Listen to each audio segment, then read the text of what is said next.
Thanks, Steve. Appreciate everybody being back on today with us. Hope everyone had a great holiday weekend. Excited to be back here talking about some new additions to Gamecock football and the Carolina Athletics Department. Before I get started, I just wanted to congratulate A'ja Wilson on her statue yesterday. What an amazing accomplishment, an amazing day. Saw some of the videos of her speech yesterday, and wow, some of the things she talked about and was very, very impactful for me to hear. Just wanted to congratulate her and on her statue, the impact that she has made and continues to make on basketball and athletics in general, on and off the court. And I think it's a great example of someone that is from South Carolina, stayed at home here in South Carolina, and was able to accomplish so much here for her home state school. I used to tell guys that we recruited about the impact, and still do, the impact that you can have when you stay at home and play for your home state school compared to leaving the state of South Carolina and going other places to do it. And to me, A'ja is a great example of that. You see that with a lot of football players that have come from here or come out of here as well. And what a great illustration with what she has been able to accomplish, that you can accomplish all your goals right here, do it at one of the premier academic institutions in the entire world, play big-time college athletics in the Southeastern Conference, and have statues unveiled of you after your career is over at this place. So congratulations to her. I've been a big fan of Coach Staley's program from afar and all of our athletic teams here at Carolina, and excited to be here in Columbia and right in the middle of it now, and can't wait to get out there and start watching them play. Our off-season program began officially today. Our guys were back last week, was the first week of class. So last week was a discretionary week, so everything was voluntary and on their own. And then we cranked up this morning at 7 a.m. with Coach Day, who you'll visit with here shortly. Great energy in the building, not just today, but all last week as well. And excited about the guys that are back and the start that we had in the weight room this morning. Got them all back last night. We had a team meeting last night just to get everything organized. Had a cookout out there on the practice field afterwards, outside the weight room doors, which was a great fellowship and a chance for our coaches and staff and some of our families that were in town to get around the players before we cranked up tomorrow. So really fun night last night. Great having Alshon Jeffrey here last night. Alshon and Shamir Jeffrey both came by. Alshon had called me last week to see if I was in town, and I'd gone back to Oklahoma over the weekend to see my family and go to some of my kids' basketball games that they had over the weekend. So I told him I wasn't, but was hoping he'd be around this week, and he was. So he came by last night and got there towards the end of the cookout, so he didn't get to see as many of the players as I would have liked, but had a chance to, myself and Marcus Satterfield and Coach Stepp, spent a lot of time with Alshon and Shamir last night. It was fun. He was taking him around the facility, and he said this was really the first time he'd been in this building and had a chance to see everything since it's been completed. And we were downstairs in the Players Lounge. He saw the Darius Rucker recording studio and everything else in this building, and turned to me about in the middle of the tour and said, "Man, if we had all this stuff when I was being recruited, it wouldn't have taken me as long to commit to you guys and ultimately sign with you on Saturday on signing day." So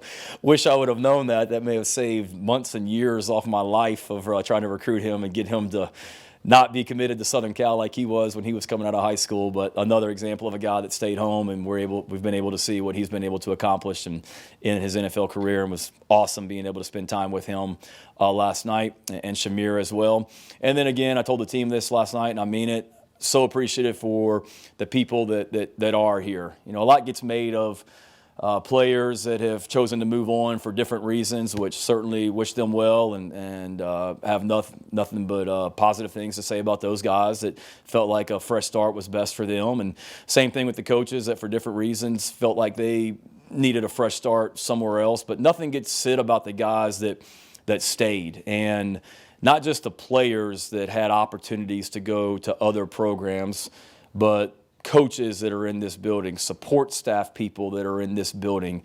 You don't hear about when a school calls trying to hire one of your guys last week and then another one over the weekend that had opportunities to go to other programs but chose to stay. Nothing gets said about that publicly and on Twitter and on the message boards and things like that.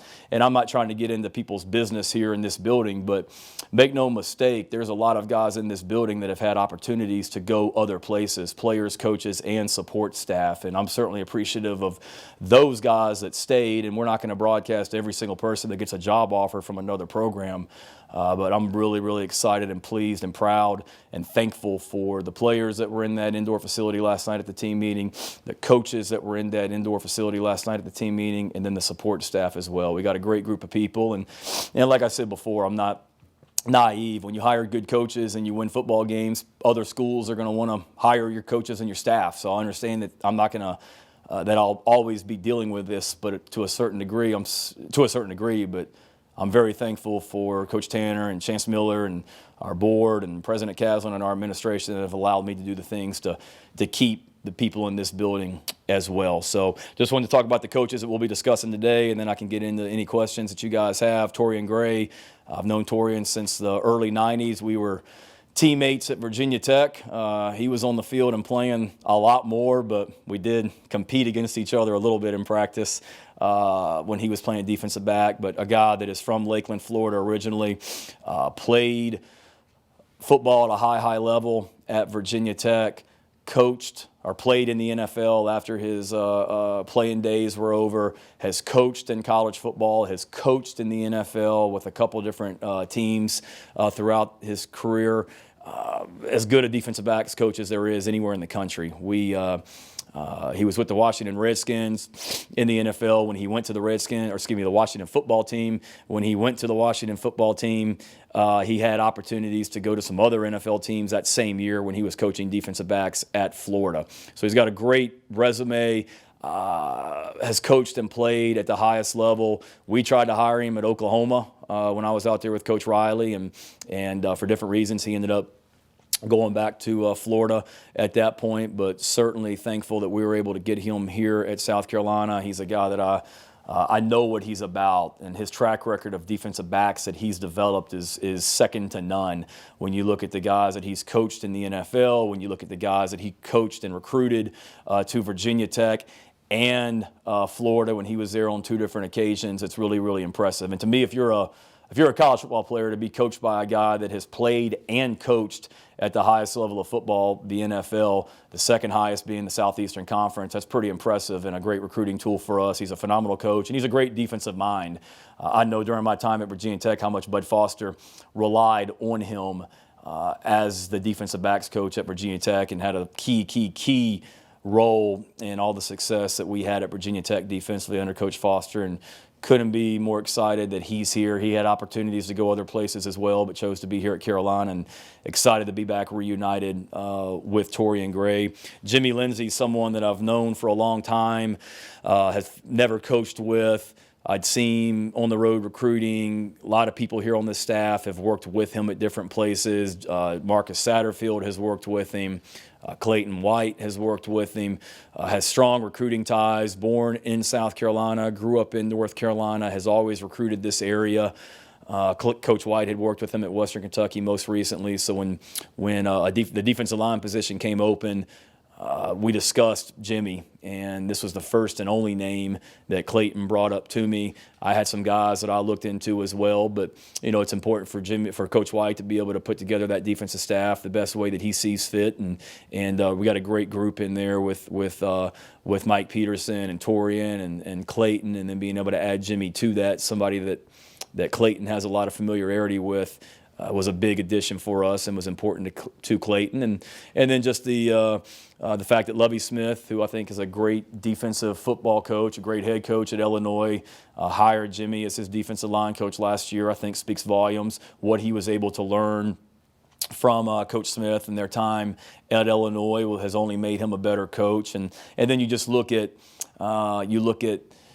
who he's coached and the level of success that his players have had, from Conference Players of the Year at Western Kentucky to guys that had some individual recognition up at Illinois this past season. It's impressive, and a guy that's really excited about being here, has always been in this area, but the opportunity to be a coach in the Southeastern Conference was certainly something that he was really excited about, and have really enjoyed visiting with him and on the phone during the interview process or on Zoom, and then in person yesterday when he got down here.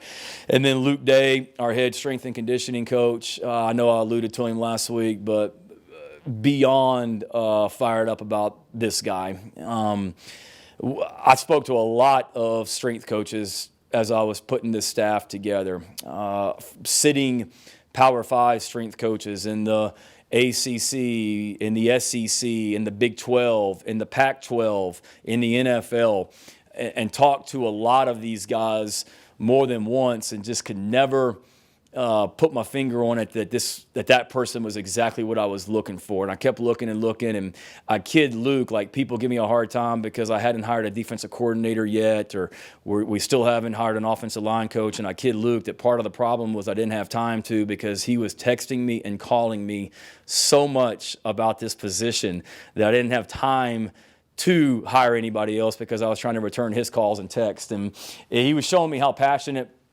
he was about this position.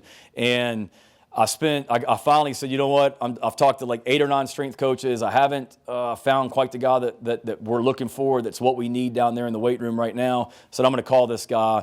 I spent 90 minutes on the phone with him, and after about 10 minutes, I was absolutely convinced this is the guy that we need to hire. He's really, really impressive. Coming from Marshall, he's been in the NFL with the Cincinnati Bengals. There's 2 coaches on the staff at Marshall that I coached with or played with when I was at Virginia Tech. They raved about him. Hearing from other people in this profession, sitting strength coaches, current and former head coaches that have been around him, that have reached out to me about him. It was a really impressive group of people that were calling, and then the conversation I had with him was really, really impactful for what he'll bring to our players and his ideas. You know, anybody can teach a guy how to squat and bench press and all that stuff. It's so much more down there in that weight room. You've got to have that guy's, and every head coach has probably stood up here and said it, that guy has as much impact on your team as anyone, because he's around them more year round. He's awesome, and really excited about him. And somebody that wanted to be here. We offered him the job. I think it was on a Saturday. We offered him the job, and he wanted to get in the car immediately and start driving from West Virginia. And I said, well, we've got to get like a term sheet to you. You've got to sign that. There's some things that take place with human resources and all that stuff. So just hold tight. And then I called him back the next morning, and he's in the car driving from West Virginia to Columbia. And I'm like, Luke, like, we haven't gotten the term sheet to you yet. You haven't signed anything. We've offered you the job, but it's going to take a minute. Just hold tight. And he said, I don't care. He goes, I want to be in Columbia, ready to go to work. So as soon as I get that term sheet and that contract, I can sign it, and I'm already in Columbia. And I think he got the term sheet like on a Saturday night at like 6 p.m. He was already in Columbia. He signed it and had it back to us by probably 6:01 after he got it, and then immediately came to the facility on Saturday night with someone that he's since hired as an assistant coach that I hadn't even offered a job to at that point, that he brought over to the facility because he just wanted to see the facility and immediately get to work on how he was going to set up the weight room. So talking to our players, he's very real, he's very genuine, he's very passionate, he's very energetic. I think he'll be awesome for us, and excited about Luke, Jimmy, and Torium. And with that, I'll be glad to answer any questions you guys have. Please use the raise hand function. I think you all know how to do that. And Phil Kornblut with the first one. Oh, gee, what an honor. In lieu of what happened at Tennessee yesterday, what do you say to your coaches about recruiting rules, following the rules, just making sure everything is done above board and there's no issues in the background? Yeah, I think it starts with Commissioner Sankey and the expectations he has for us as a program, and all the programs here in the Southeastern Conference.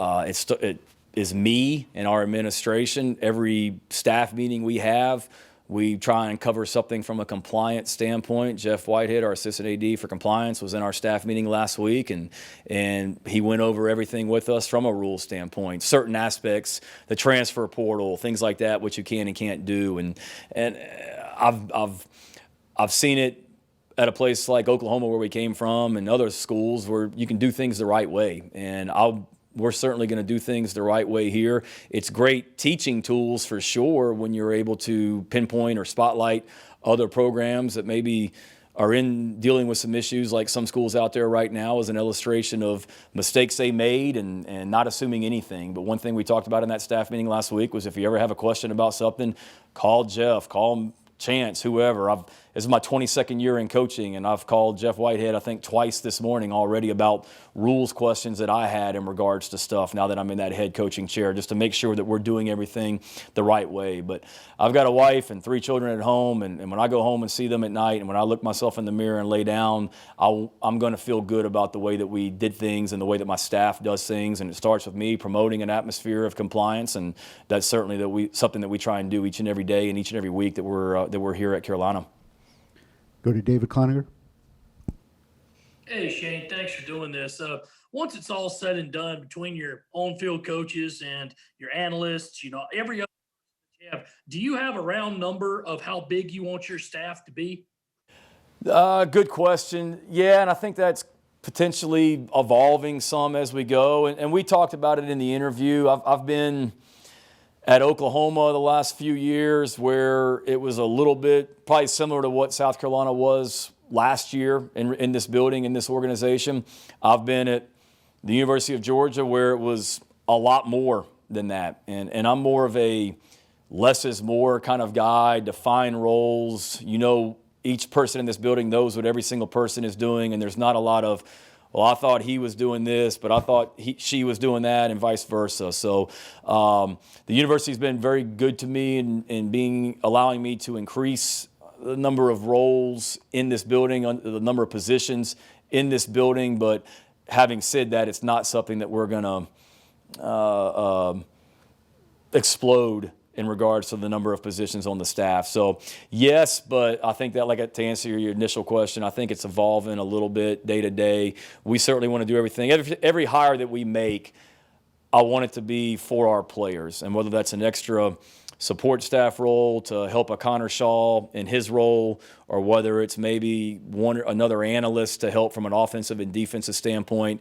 There's some competitors of ours that certainly have very giant organizations, and I don't necessarily, that's right for them. It's not necessarily what we need right now, but we also need to make sure that we're on a level playing field and able to compete with those guys on and off the field with their staff sizes as well. Pete Ackerbelly. Hey, Shane, I'm going to pull a Phil Kornboot and ask 2 questions.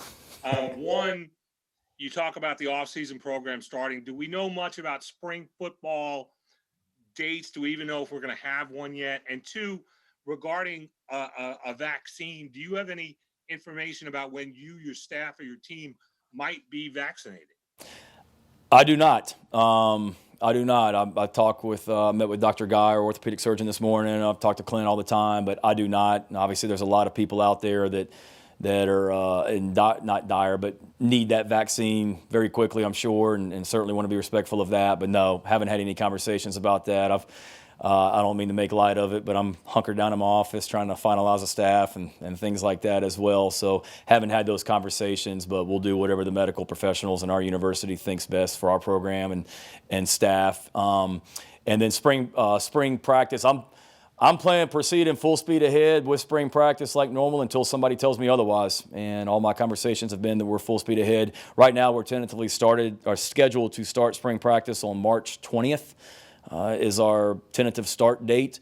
If I'm hopeful that we'll be able to have a spring game and get everybody over in Williams-Brice for that. If so, that would be scheduled for April 24th, tentatively right now. But right now, I do know that we're planning on March 20th. It's that typical starting time. I thought it was important for us to maximize the time in the weight room with Coach Day before spring practice. The time that offensive, defensive, and special team staffs have to implement their systems and figure out what our plan of attack is going forward, OD and special teams. So that gives us roughly 9 weeks starting this week to get stuff done in the weight room and get organized from that standpoint before we hit the practice field in March. Greg Hadley. Hey, Shane, you kind of mentioned it when talking about Jimmy Lindsey and consulting with Clayton. Just how important is that when you have the coordinator in place to kind of, how important are his preferences of who he wants versus what you need on your staff? important, for sure. I mean, it's no different than right now with us trying to hire an offensive line coach, and the offensive coordinator has to have a great relationship with that offensive line coach. They got to be able to work together. Same thing on the defensive staff, and credit to Clayton as well. He took this job. Mike Peterson was here. Tracy Rocker was here at the time. I'd already had some conversations with Torian Gray, and I wasn't going to force Torian on Clayton. They talked, and Clayton came back to me and said, he's great, we need to hire him. And Clayton and I talked that the next time we had an opportunity or next time we had an opening on defense that I'd want to work with him to allow him to get, somebody that he wanted to get in here as long as it fit with my values and what we needed as a program. I didn't think it was going to be 4 days later, but it happened. And then immediately he said, Jimmy's the guy that I would like to call, and that's what we did. And I had a good conversation with him. But it's important, but it's also got to fit in the program as well. I mean, I did my research on Jimmy with other people, places that he'd been and coaches that he'd worked with, and everything came back positive. Enjoyed visiting with him, and fortunate that he's in Columbia with us now.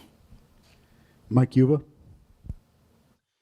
Hey, Shane. I think some people that aren't familiar in terms of college football don't realize how important strength and conditioning coach is and just how much they are around the players, probably more than any other coach on staff. With your previous stops, especially the places where you have had success, how important has that strength and conditioning coach been, number one? And number two, what are some of the characteristics you think that make a great strength and conditioning coach and can lead Luke to being able to be that here at South Carolina? Huge. You're exactly right, Mike. I mean, I saw it firsthand with my dad at Virginia Tech. He had a strength coach by the name of Mike Gentry for all 29 years that he was the head coach at Virginia Tech, and no other guy. And I saw the impact that Coach Gentry had on the Virginia Tech program for decade after decade that he was there. And then I've been around some good ones as well at the places that I've been. As a graduate assistant at Georgia Tech, one of our assistant strength coaches that year was Scott Sinclair, who's the head strength and conditioning coach now at Georgia, who Luke Day replaced at Marshall.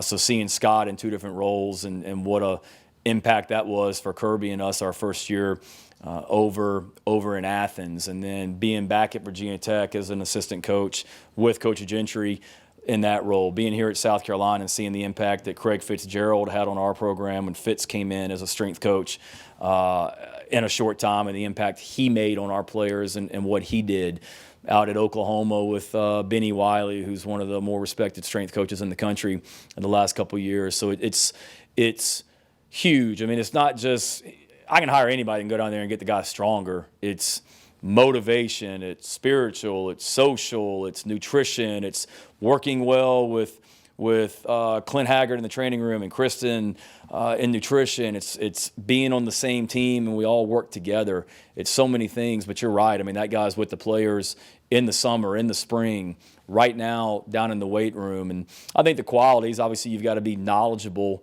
about the profession. You got to be knowledgeable about how to get guys stronger, but it's so much sports science related now. It's total body. It's being able to, like I said, get in there and motivate guys. And I think you've got to just be real and consistent and genuine. And I think that's the one thing with Luke that our players appreciate, just being around him in a couple team meetings, is he's going to tell it like it is. And I think his passion just oozes out of him about being here and his excitement about being here and how much he wants to work and make this thing right. I was talking to Clint, our trainer this morning, Clint Haggard, and he said he and Luke talked multiple times this weekend just about strength and conditioning training room, but then things outside that as well. And that relationship's got to be critical, because at the end of the day, you've got to your players got to be available. They've got to be able to play on Saturdays and be healthy, and everything going on in the weight room. It all starts there, but it ties in with everybody else in this building as well. And all these roles work together. Josh Kendall. Hey, Shane. Can you identify that quality that you were looking for but not finding in your previous strength coach conversations, and the moment that you heard it from Luke in y'all's conversation? I don't know if there's anything. It just, you know how it is. You just sometimes you get a feeling that this is what we need. And there were some really, really, really qualified and great strength coaches that I talked to. Like I said, you don't have success like these guys. Some of these guys that I talked to that wanted to be at Carolina without being successful and very impactful in the roles that they're in. So I don't know if it was anything that those guys didn't have. I think it was just the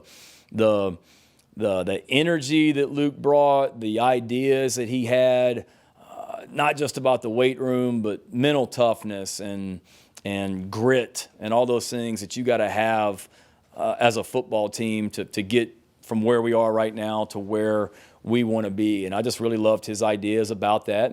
And we talked about the potential staff that he had in mind of guys. I mean, he was just very organized. He sent me a 44-page packet, I think, just about South Carolina and our program and his ideas for strength and conditioning. That I was on a couple plane trips going to interview a couple coaches over the last couple weeks, and I would just flip through it on the plane ride and look through it, and it was just really, really good. And he and I have a lot of the same ideas about things. We've read a lot of the same books. We think a lot of the same ways about stuff, and it was just kind of a connection talking to him early on the phone. And I don't know if there was an exact moment. I felt pretty good about this guy before we talked on the phone, but then once we started talking, it really just solidified everything that I felt about him. And then, like I said, the staff he was able to put together, he talked about that in his packet, and that was really impressive too. It was kind of like he told the team last night, when you come coach, when you take a job in the SEC, you're able to put together like the A team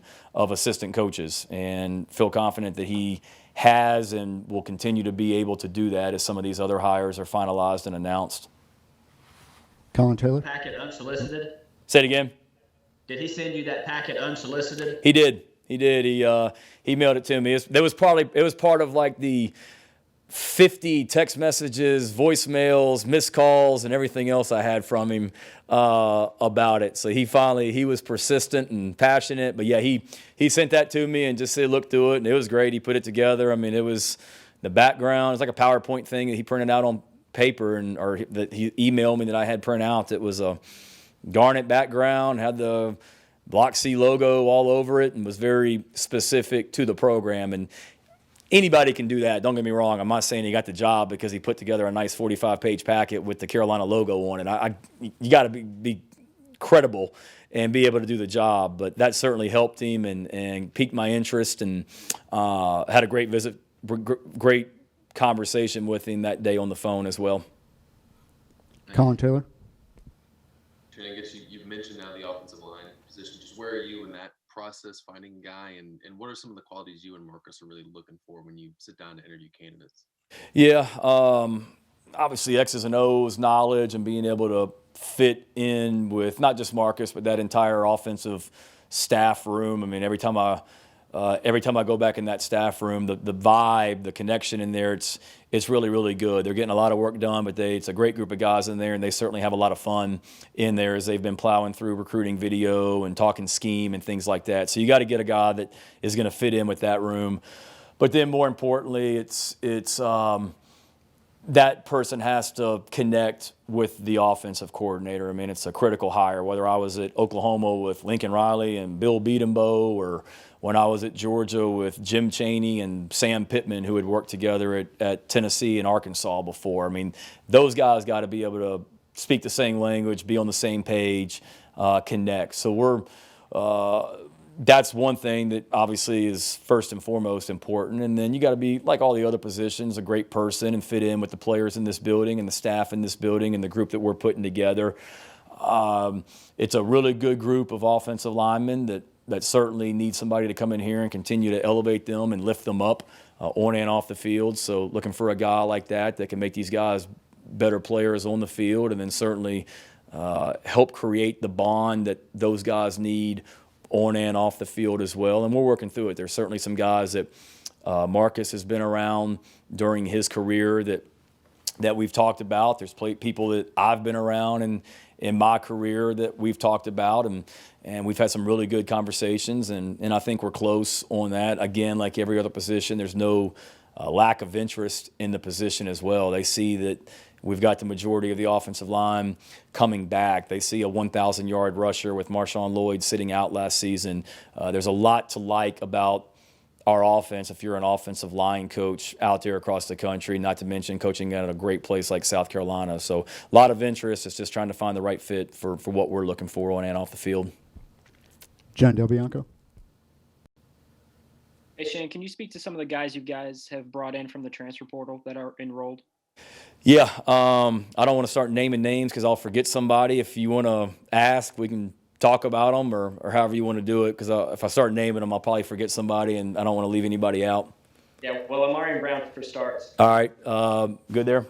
Yep, really excited. Obviously, transfer from Georgia Tech. You look at what he did at Georgia Tech. Broke a lot of Calvin Johnson's freshman receiving records, and he was a position when I got here. I sat down and we talked about what are some immediate positions of need, and that receiver was one of them. And he's a guy that's played some, had some really great conversations with he and his family over Zoom over the holidays that will help us here immediately at that receiver position, bring some speed and big playability, which we definitely need out there on the perimeter.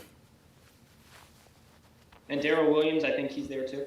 Yep. So Daryl, or Debo, as we call him around here, that was somebody that Marshawn brought to us. So we've told him he's 1 for 1 as a recruiter. Marshawn came to myself and I guess Coach Kitchings and said, look, I know this guy from back home in the Maryland, Delaware area. Just take a look at his video and watch his video, and you're sitting there, you turn it on, you're like, oh my gosh, how is that guy how did he not get recruited from ACC, SEC, Big Ten, you name it, schools? I mean, really impressive video, really productive high school career, and he's a guy that is all business. When I told you guys, I think I told you last week that I walked in the weight room last week at like 5:45 a.m. and there were 2 guys in there already lifting weights. It was Debo and Marshawn. We were in there together. So he's a guy that's certainly thankful for the opportunity to be here, and really excited that he's a part of the program. He's one of those guys. He may be 18 years old or whatever he is, but he's like 18 going on 22. The way that he carries himself, he's all business and will help us at that linebacker position. And then I think you guys got 3 more: Jakeem Green, Jordan Strawn, and David Spalding. There you go. So David gives us some length at the defensive back position. Really impressive measurables when you look at his size, his length. Everybody in America is looking for DBs with some size that can run and have speed, size, speed, and length. And he has all that. He'll help us at another position of need where we're thin on numbers there in the secondary for different reasons. So that's a big get for us. We're continuing to look to add maybe some more guys down the stretch at that defensive back position. Jakeem, local guy from here in Sumter, or from Sumter, that via Nebraska ended up coming back to us, that we looked and we said we felt like we needed to add someone on the defensive line in that interior D-line position. Talked to some coaches at Nebraska where he came from. Really productive player. All those guys spoke nothing but amazing things about him. Had always wanted to be at Carolina. I had to take a little bit of a detour to get back here, but excited about having him. And then Jordan's another one. Just what a story. Was a 185-pound senior in high school that walked on at Georgia State, that a few years later leads the entire nation in sacks. I mean, you talk about a phenomenal story. And great young man. He went in the portal. We jumped on him immediately once we saw that he went in the transfer portal. Awesome conversation with his mom and dad. Great family. Certainly very appreciative of the opportunity here. He and AB have some, Amari, and they have some familiarity from both being over in Atlanta. 2 different schools, but in Atlanta at the same time. 2 great young men that we got to make, that are going to help our locker room as well. I mean, you got to be a great player, obviously, but we want to make sure we're bringing the right people into this building as well, and really excited about the kind of players we brought in, but the kind of people that we brought in as well that we feel like will be able to help us immediately, all those guys. Thanks. I hope that doesn't qualify as a Phil question. No, I allowed that one. I put you on the spot and made it, so you're good. Hill McGranahan. Sort of on the topic of personnel, are there any other players who have, I guess, defected from the roster since our last time with you, I know you were kind of waiting to see maybe how things have played out there. Can you address any of that stuff at this point? Or No, I mean, not that I'm aware of.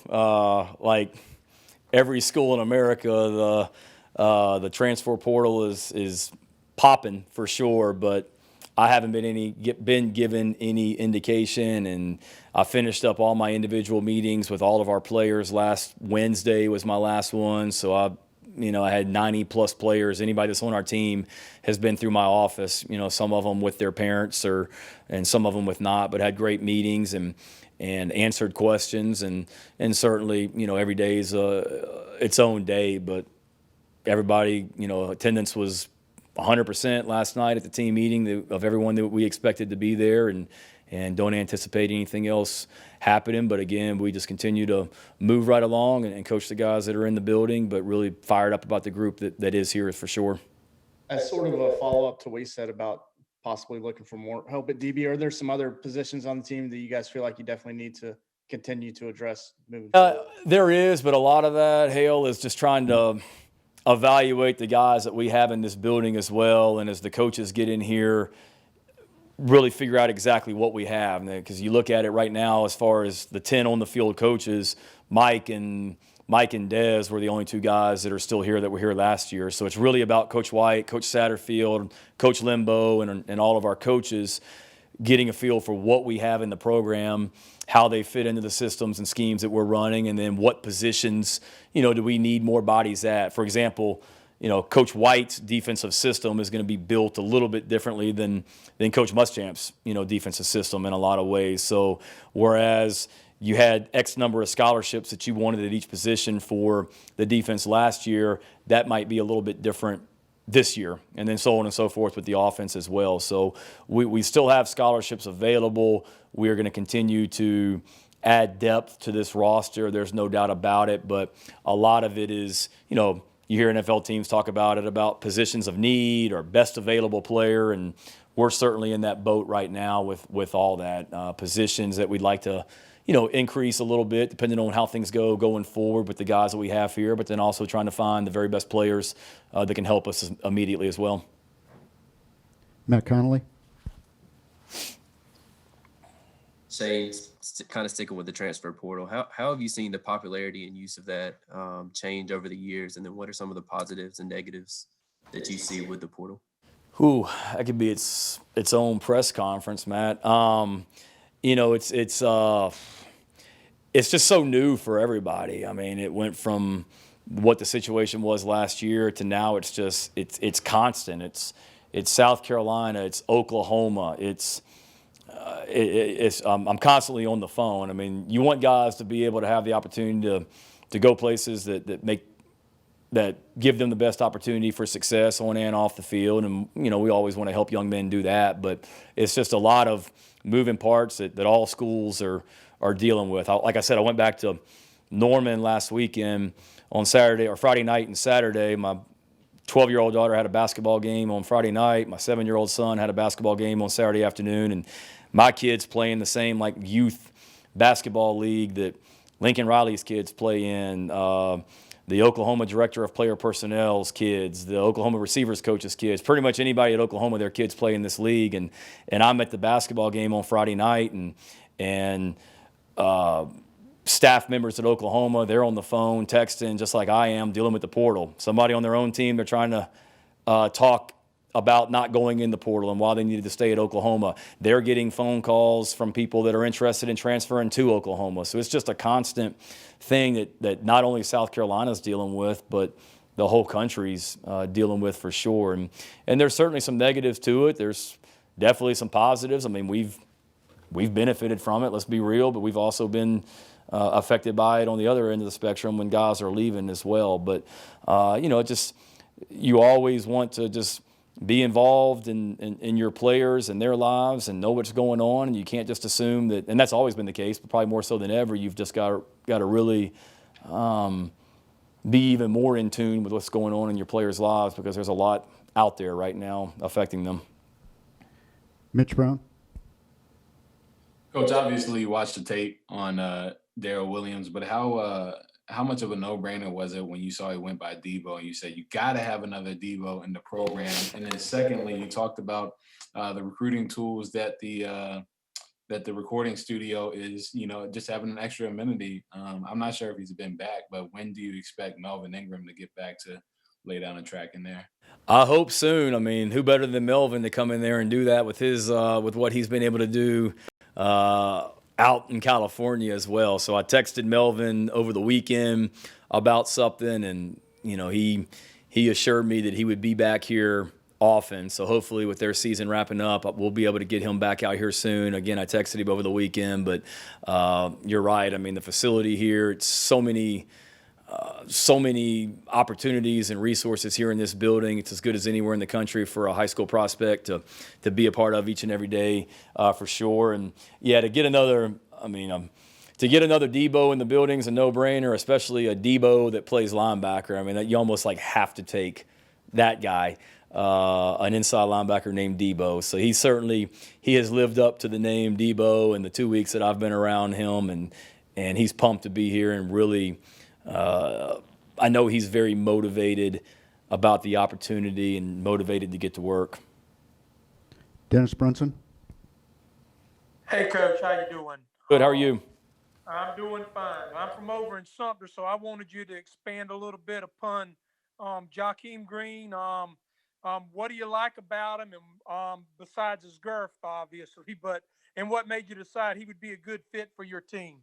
Just talking to him and hearing his story, and reaching out to some coaches at Nebraska that I know and hearing them talk about him as well. I mean, for a guy that's leaving another school to go to another school, I mean, they had plenty of reason if they didn't want to have anything positive to say, but they were over the top positive about him and the kind of young man he is.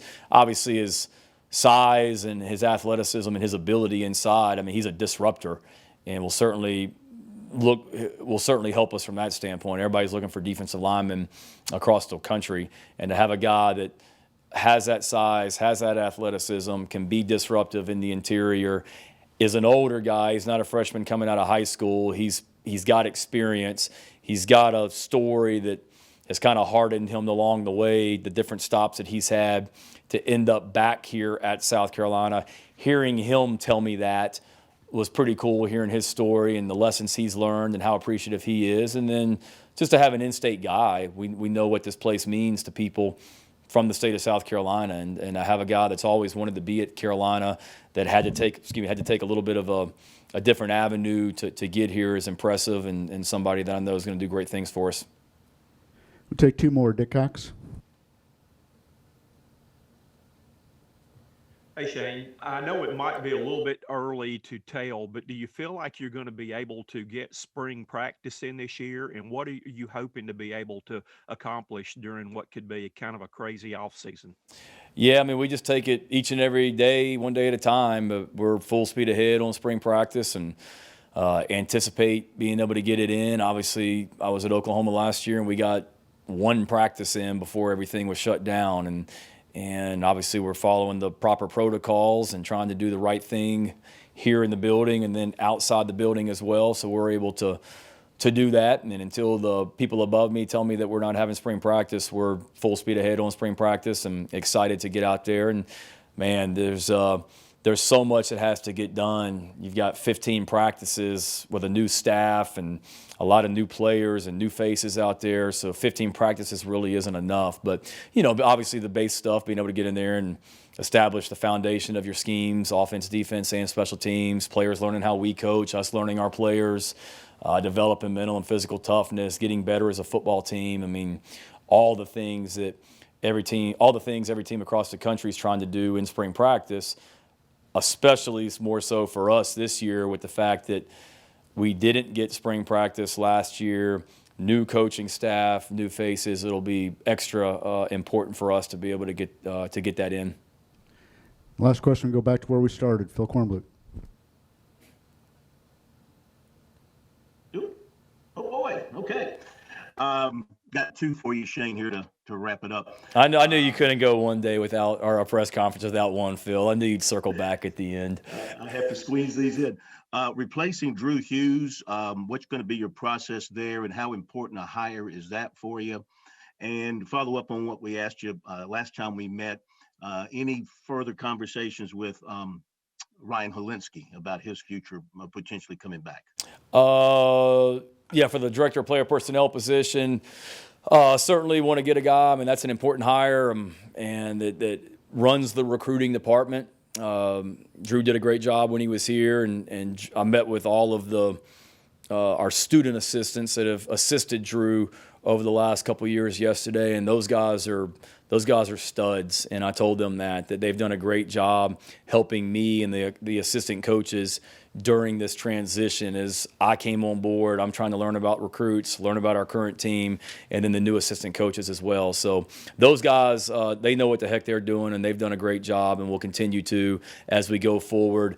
Obviously, we know where we are from a recruiting standpoint and what needs to be done. So it's not like we have to get a guy in here tomorrow or the recruiting is going to fall apart. We'll be okay. And then just looking for a guy that is knowledgeable, has experience. You got to be able to, manage and organize a recruiting department and know what the heck you're talking about. So taking our time on that one. And then on the second question, no.